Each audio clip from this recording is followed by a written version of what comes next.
Greetings, I am Gresham and welcome back to Gresham Reads Graceling by Kristen Cashore. Now, the last chapter was a bit longer, and if I had continued on to read chapter 13 after chapter 12, the video would have wound up being much too long to be properly enjoyable. Now, we appear to be witnessing Katsa bonding with Poe even more, but something odd is going on with him. The way he spoke at the end of the last chapter implied that he seemed to answer something she thought rather than said. Darkus is not very forthcoming with information. That's because it's spoilers. I ain't gonna ruin it for you. Well, and I am thankful for that, but it is still a curiosity that holds my attention. But I suppose that is a sign of a good story. So, let us continue with chapter 13. And seeing as this one is a much longer chapter, until such time as the chapters shorten again, I will be doing one chapter per video. So, do be patient with me and look forward to more. Chapter 13. Not that it was the first time he had left her with that feeling. Poe had a way about him. He knew her opinions sometimes before she expressed them. He looked at her from across the table and knew she was angry, and why. Or that she'd decided he was handsome. Raffin had told her she wasn't perceptive. Poe was perceptive and talkative. Perhaps that was why they got along so well. She didn't have to explain herself to Poe, and he explained himself to her without her having to ask. She'd never known a person with whom she could communicate so freely. So unused was she to the phenomenon of friendship. She mused about this as the horses carried them west, until the hills began to even out and gave way to great grassy flatlands, and the pleasure of smooth, hard riding distracted her. Gideon was in good humor, for this was his country. They would visit his estate on their way to one just beyond his.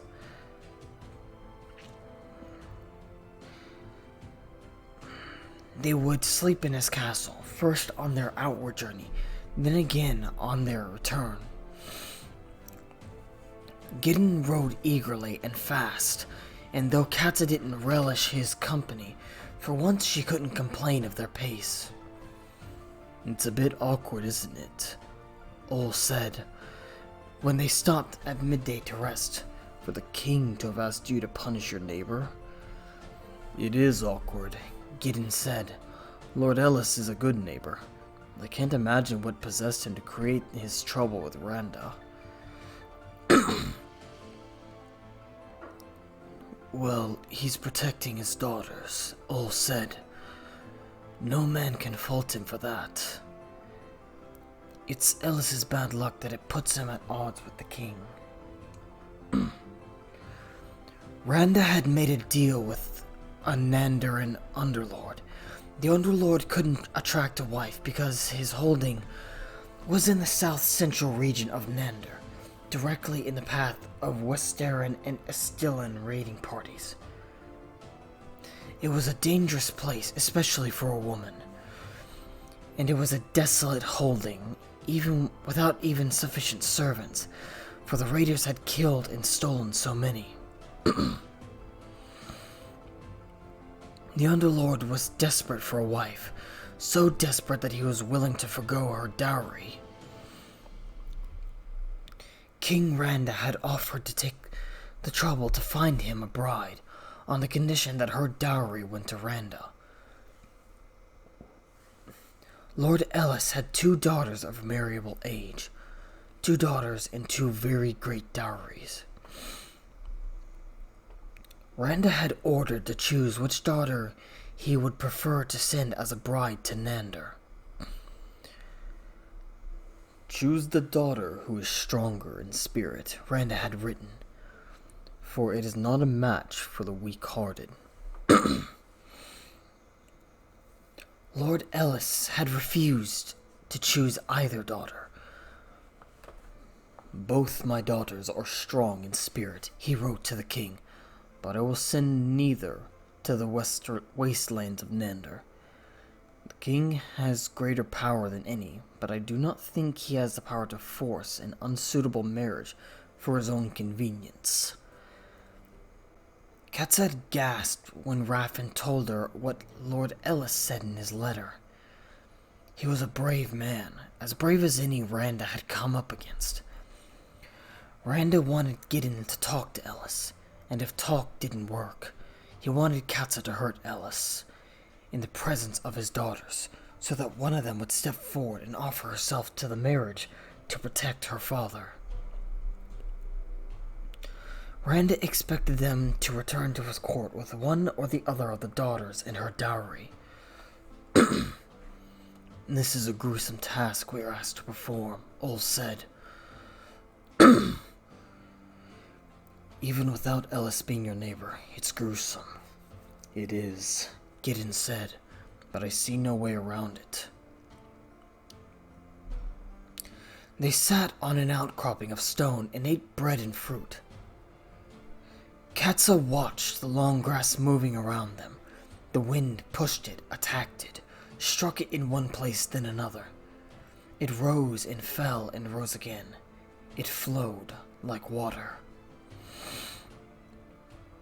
"Is this what the sea is like?" Katsa asked, and they both turned to her, surprised. "Does the sea move the way this grass moves?" "It is like this, my lady," Ol said, "but different. The sea makes rushing noises, and it's gray and cold. But it does move a bit like this." "I should like to see the sea," she said. Gideon's eyes on her were incredulous. "What? Is it such a strange thing to say?" "It's a strange thing for you to say." He shook his head. He gathered their bread and fruit, then rose. "The lined fighter is filling your mind with romantic notions." He went to his horse. She ignored him so that she didn't have to think about his own notions of romance, or his suit, or his jealousy. She rode hard across the flatlands, and imagined she rode across the sea. It was more difficult to ignore the reality of Gideon once they'd reached his castle. The walls were great, gray, and impressive. The servants flowed into the sunny courtyard to greet their lord and bow to him, and he called them by name and asked after the grain in the storehouse, the castle, the bridge that was being repaired. He was king here, and she could see that he was comfortable with this, and that his servants were happy to see him. Gideon's servants were always attentive to Katsa whenever she was at his court. They approached her to ask if she needed anything. They lit a fire for her and brought her water so she could wash. When she walked past them in the hallways, they greeted her. She wasn't treated this way anywhere else, not even in her own home. It occurred to her now that, of course, Gideon had specifically ordered his servants to treat her like a lady. Not to fear her, or if they did fear her, to pretend they didn't. All of this Gideon had done for her. She realized his servants must look upon her as their future mistress. For if all of Randa's court knew Gideon's feelings, then surely Gideon's servants had interpreted them as well. She didn't know how to be at Gideon's court now, realizing they all expected something of her she would never give. She thought they'd be relieved to know she wouldn't marry Gideon. They would exhale and smile and prepare cheerfully for whatever kind, harmless lady was his second choice. But perhaps they only hoped for their lord what he hoped for himself. Gideon's hope bewildered her. She couldn't fathom his foolishness to fall in love with her, and she still didn't entirely believe it to be true.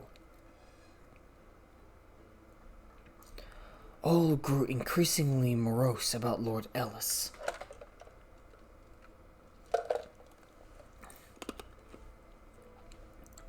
"It's a cruel task the king has asked us to perform," he said at dinner, in Gideon's private dining room where the three of them ate with a pair of servants to attend them. "I can't remember if he's ever asked us to perform a task so cruel." "He has," Gideon said, "and we've performed it. You've never spoken like this before." "It just seems..." All broke off to stare absently at Gideon's walls, covered with rich tapestries in red and gold. "It just seems that this is a task the council wouldn't condone. The council would send someone to protect these daughters from us."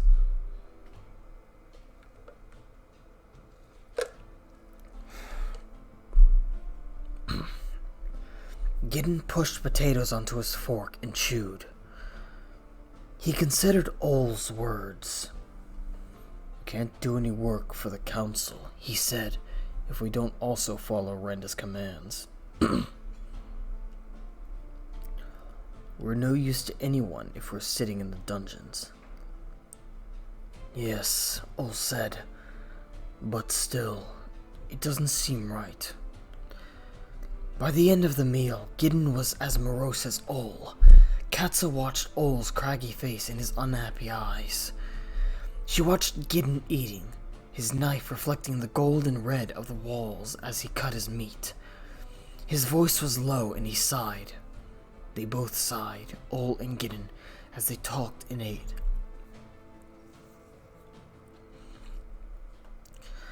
They didn't want to perform this task for Randa. As Katsa watched them and listened, the fingers of her mind began to open and reach around for some means by which they might thwart Randa's instructions.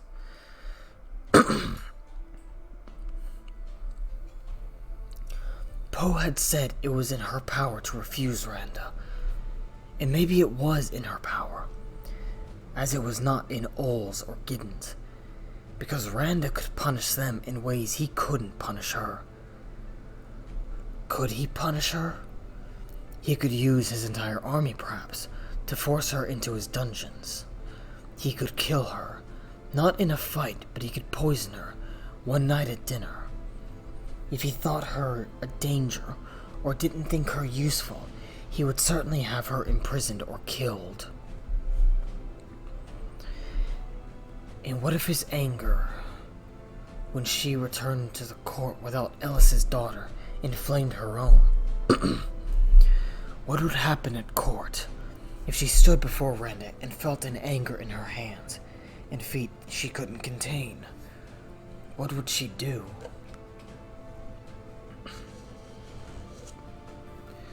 It didn't matter. When Katsa awoke the next morning in her comfortable bed in Gideon's castle, she knew it didn't matter what Randa might do to her or what she might do to Randa. If she were forced to injure Lord Ellis today, as Randa wished, it would set her into a rage. She sensed the rage building just at the thought of it. Her rage if she hurt Lord Ellis would be no less catastrophic than a rage if she didn't and Randa retaliated. She would not do it. She wouldn't torture a man who was only trying to protect his children. She didn't know what would happen because of this, but she knew that today she would hurt no one. She threw back her blankets and thought only of today. Gideon and Ol dragged their feet as they prepared their bags and their horses. "Perhaps we'll be able to talk him into an agreement," Gideon said, lamely. Was Ol's only response. Ellis's castle was a few short hours' ride distant. When they arrived, a steward showed them into the great library, where Ellis sat writing at a desk. The walls were lined with books, some so high they could only be reached by ladders made of fine, dark wood that leaned against the shelves. Lord Ellis stood as they entered, his eyes bold and his chin high. He was a small man, with a thatch of black hair and small fingers which he spread across the top of his desk. "I know why you're here, Gideon," he said. Gideon cleared his throat uncomfortably. "We wish to talk with you, Ellis, and with your daughters." "I will not bring my daughters into present company," Ellis said, his eyes flickering to Katsa. He didn't flinch under her gaze, and he went up another notch in her estimation. Now was the time for her to act. She counted 3 servants standing rigidly against the walls. "Lord Ellis," she said, "if you care at all for the safety of your servants, you'll send them from this room." Gideon glanced at her, surprise apparent on his face, for this was not their usual mode of operation. "Katsa, don't waste my time, Lord Ellis," Katsa said. "I can remove them myself if you will not." Lord Ellis waved his men to the door. "Go," he said to them. "Go, allow no one to enter. See to your duties."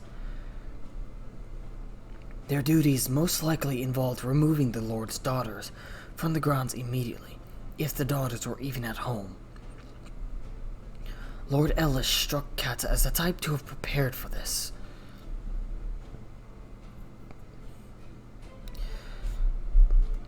When the door had closed, she held her hand up to silence Gideon. He shot her a look of puzzled irritation, which she ignored.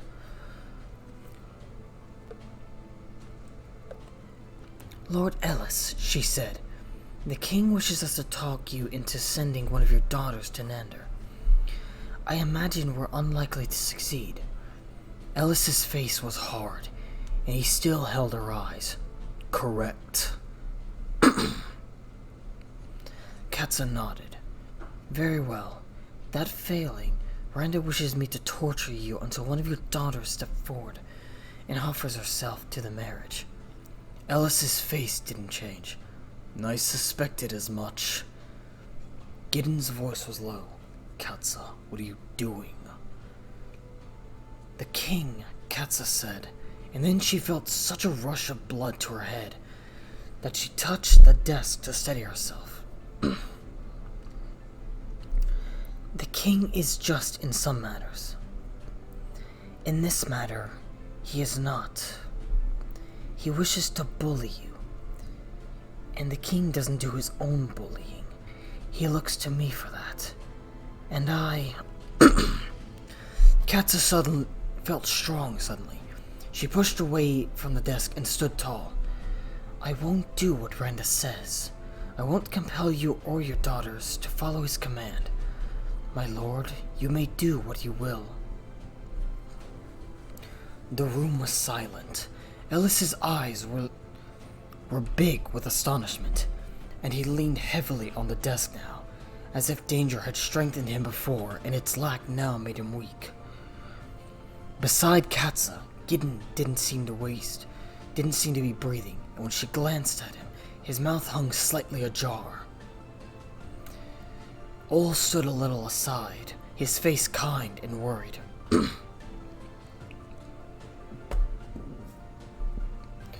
Well, Lord Alice said, "This is quite a surprise, my lady." "I thank you, my lady. Indeed, I can't thank you enough."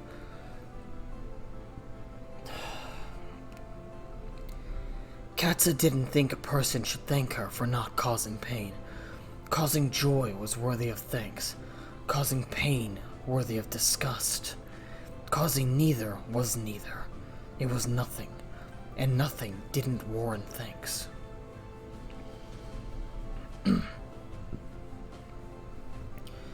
"You don't owe me gratitude," she said, "and I fear this won't put an end to your troubles with Randa." "Katsa, it was all. Are you certain this is what you want? What will Randa do to you?" "Whatever he does," Ol said, "we'll support you." "No," Katsa said, "you won't support me. I must be on my own in this. Randa must believe that you and Gideon tried to force me to follow his order, but couldn't." She wondered if she should injure them, to make it more convincing.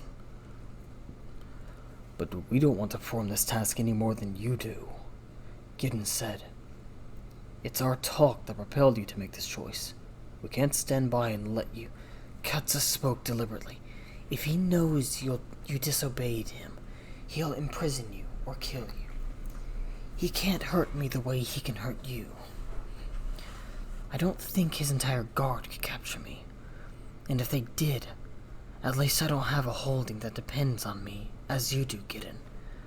I don't have a wife, as you do, Ol." Gideon's face was dark. He opened his mouth to speak, but Katsa cut through his words. "You two are no use if you're in prison. Raffen needs you.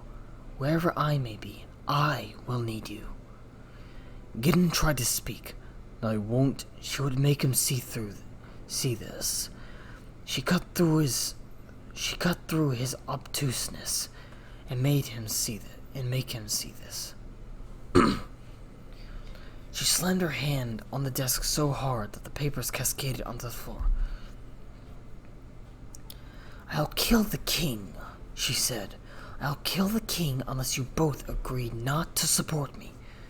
This is my rebellion and mine alone. And if you don't agree, I swear to you on my grace I will murder the king."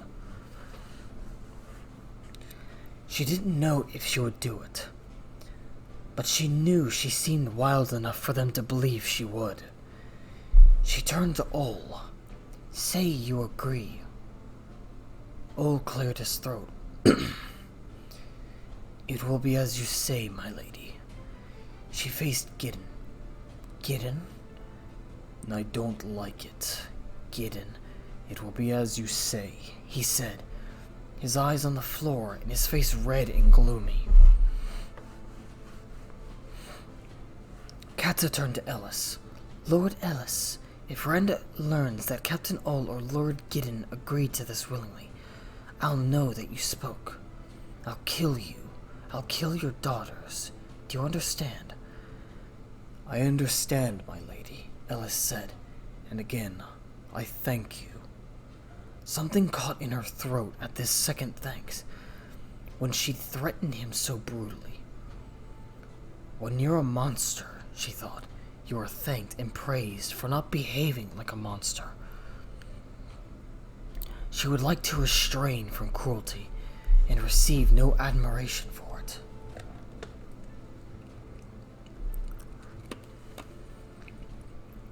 "And now in this room, with only ourselves present," she said,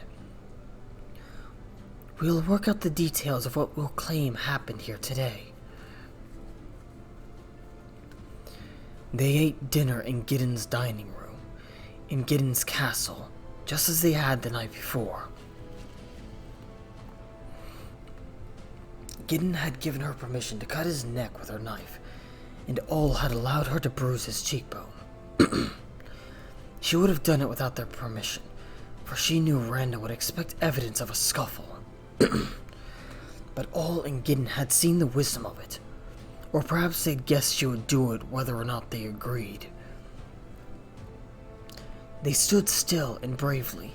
She hadn't enjoyed the task, but she'd caused him as little pain as her skill allowed.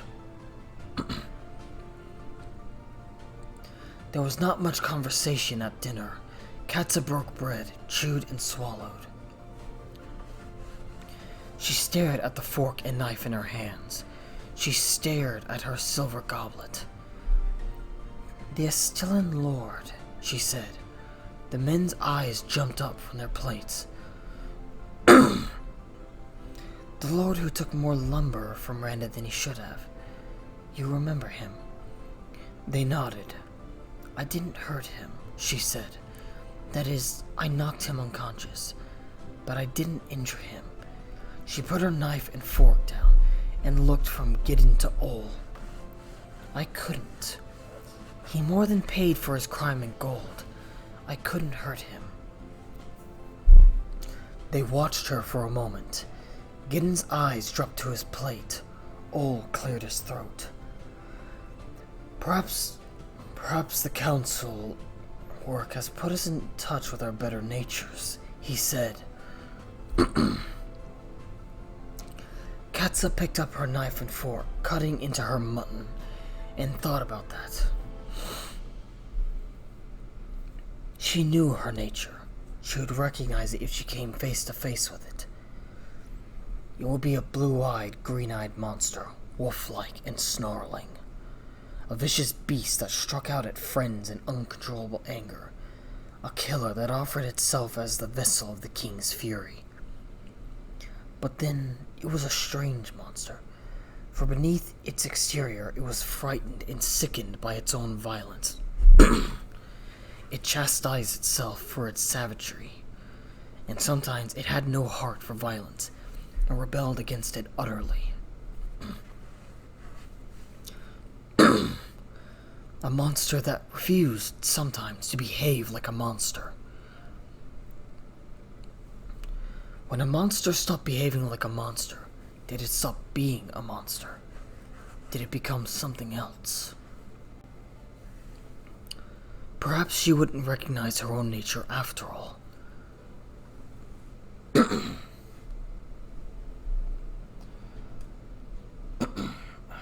Excuse me, I need to grab myself something to drink real quick. Forgive me for that. I simply needed to grab a drink. Oh, did not mean for that to... I'm glad the bottle was closed. That would have spilled all over Darkus's keyboard. And that would not have been cool. Well, it would have been an accident, Darkus. Oh no, I know that. I mean, it wouldn't have been cool, because that's actually a really nice keyboard. I wouldn't have blamed you, it's just, it would have sucked because I would have had to get a new one. And right now, funds are a little tight for me. Right. What with everything happening and the risk of your job shutting down until such time as this pandemic, quote unquote. Yeah, but enough about me. Go ahead and continue on with the story. I think you're almost done with the chapter. Right. There were too many questions and too few answers at this dinner table in Gideon's castle. She would like to be traveling with Raffin, or Poe rather than Ol and Gideon. They would have answers of one kind or another. She must guard against using her grace in anger. That was where her nature's struggle lay. After dinner, she went to Gideon's archery range, hoping the thunk of arrows into a target would calm her mind. There he found her. She wanted to be by herself, but when Gideon stepped out of the shadows, tall and quiet, she wished they were in a great hall with hundreds of people. A party, even. She in a dress and horrible shoes.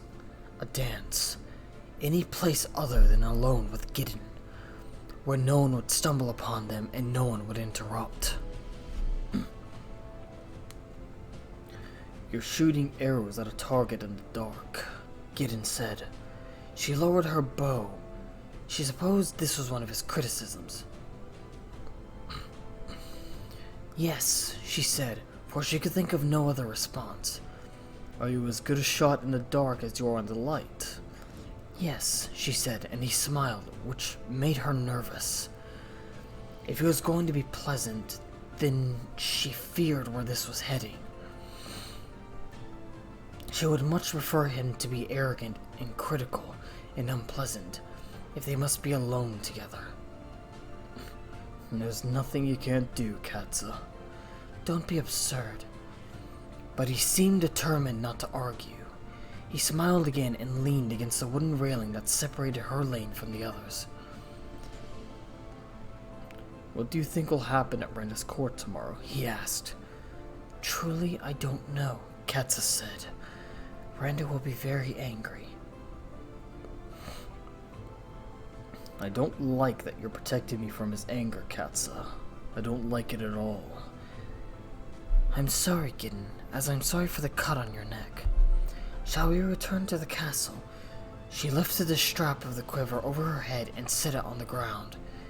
He watched her quietly, and a small panic began to stir in her chest.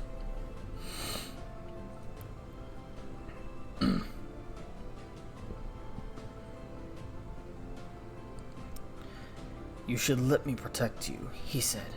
You can't protect me from the king. It will be fatal to you and a waste of your energies. Let's go back to the castle. Marry me, he said, and our marriage will protect you. Well then, he had said it, as Poe had predicted, and it hit her like one of Poe's punches to the stomach. She didn't know where to look. She couldn't stand still. She put her hand to her head. She put it to the railing. She willed herself to think.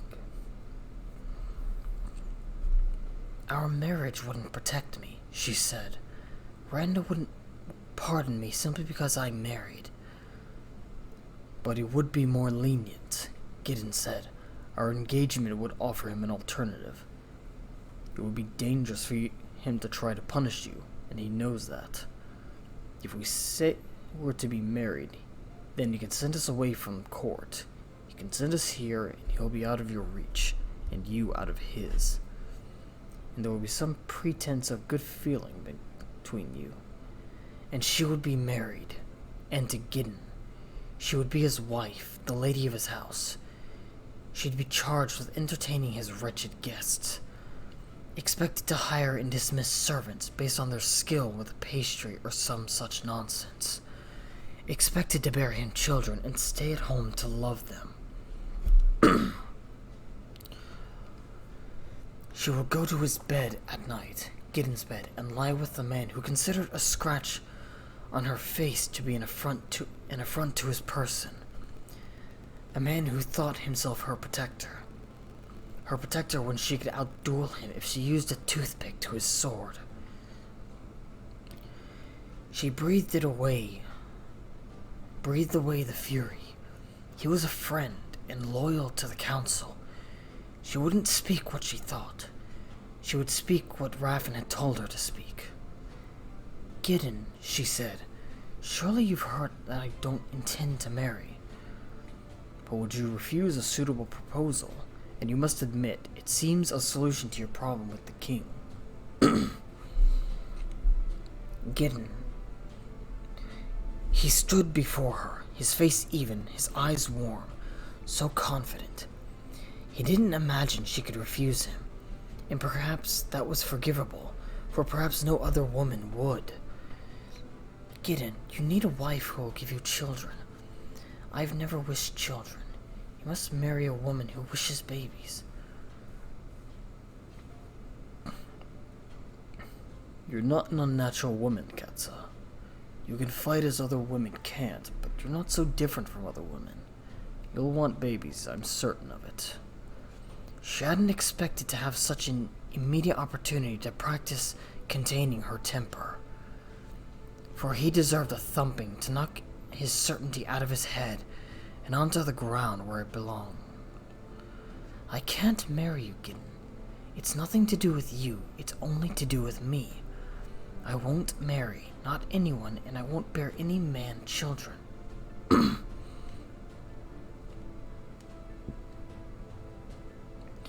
He stared at her then, and his face changed. She knew that look on Gideon's face, the sarcastic curl of his lip, and the glint in his eyes. He was beginning to hear her. I don't think you've considered what you're saying, Katsa. Do you expect ever to receive a more attractive proposal? It's nothing to do with you, Gideon. It's only to do with me. Do you imagine that there are others who would form an interest in a lady killer? Gideon, you're hoping the Liney will ask for your hand. He pointed at her, his face mocking. You prefer him, for he's a prince and I'm only a lord. Katsa threw her arms in the air.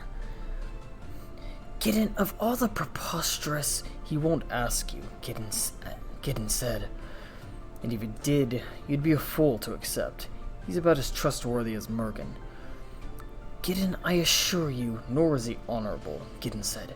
A man who fights you as he does is no better than an opportunist, and no worse than a thug. She froze.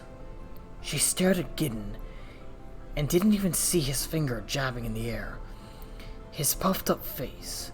Instead, she saw Poe, sitting on the floor of the practice room, using the exact words Gideon had just used, before Gideon had used them. Gideon, have you spoken those words to Poe? Katsa, I've never even had a conversation with him when you were not present. What about to anyone else? Have you spoken those words to anyone? Of course not. If you think I waste my time, are you certain? Yes, I am certain. What does it matter? If he asked me, I would not be afraid to tell him what I think. She stared at Gideon, disbelieving, defenseless against the realization that trickled into her mind and clicked into place. She put her hand to her throat. She couldn't catch her breath. She asked the question she felt she had to ask, and cringed against the answers she knew she would receive. Have you had those thoughts before? Had you thought those things while you were in his presence? That I don't trust him? That he's an opportunist and a thug? I think it every time I look at him. Gideon was practically spitting, but Katsa didn't see. She bent her knees and set her bow on the ground slowly, deliberately. She stood and turned away from him. She walked one step at a time. She breathed in and breathed out and stared straight ahead. You're afraid I'll cause him offense? Gideon yelled after her. Your precious lined prince? And perhaps I will tell him my opinion. Perhaps he'll leave more quickly if I encourage him. She didn't listen. She didn't hear, for there was too much noise inside her head. He had known Gideon's thoughts, and he had known her own. She knew he had. When she'd been angry, when she'd thought highly of him, other times too. There must be other times, though her head screamed too much for her to think of them. She had thought him a fighter, just a fighter, and in her foolishness, she had thought him perceptive, had even admired him for his perceptiveness. She admired a mind reader. She had trusted him. She had trusted him, and she should not have. He misrepresented himself, misrepresented his grace, and that was the same as if he'd lied.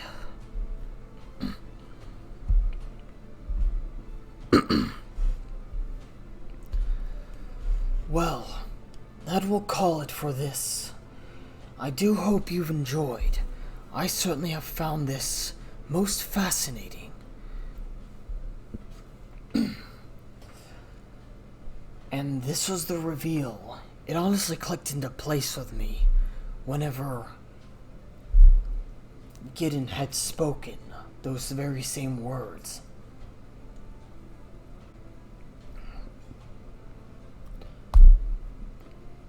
It's certainly interesting.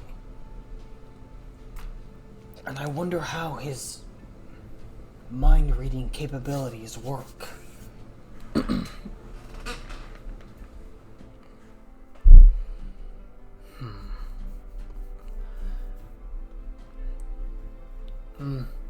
It is a question for another time.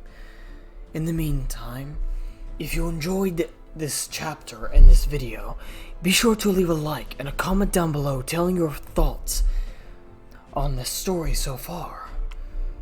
I certainly find it fascinating, and I'm curious to see what will happen now that Poe's secret seems to be out in the open, with Katsa at least.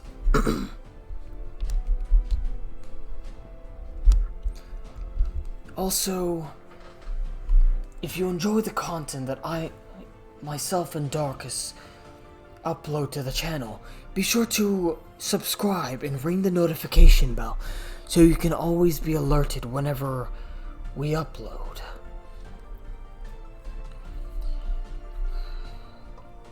Anyways, I will see you all in the next video.